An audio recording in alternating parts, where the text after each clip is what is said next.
नमस्कार मित्रांनो, तुमचं स्वागत आहे माझ्या हेल्थ गुरु मराठी चॅनेलवर।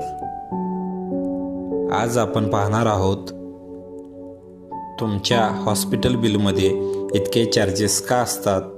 चला आज आपण फुल एक्सप्लेन करूया। रूम चार्जेस, रुग्ण ज्या रूममध्ये किंवा बेडवर राहतो त्याचे दररोजचे चार्जेस असतात।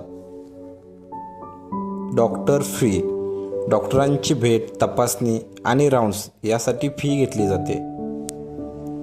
नर्सिंग चार्जेस, नर्सिंग स्टाफची सेवा, इंजेक्शन, ड्रेसिंग यासाठी चार्जेस असतात। मेडिसिन चार्जेस, औषधे, इंजेक्शन्स, सिरिंज यांचा खर्च बिलमध्ये ॲड होतो। Lab test and reports, blood test, x-ray, scan यासारख्या तपासण्यांचे चार्जेस वेगवेगळे असतात। Other charges, registration, file charges, ICU charges असेल तर, ऑपरेशन चार्जेस असेल तर हे सर्व बिलामध्ये ॲड होतं। हे सगळे चार्जेस मिळून तुमचं फायनल हॉस्पिटल बिल तयार होते।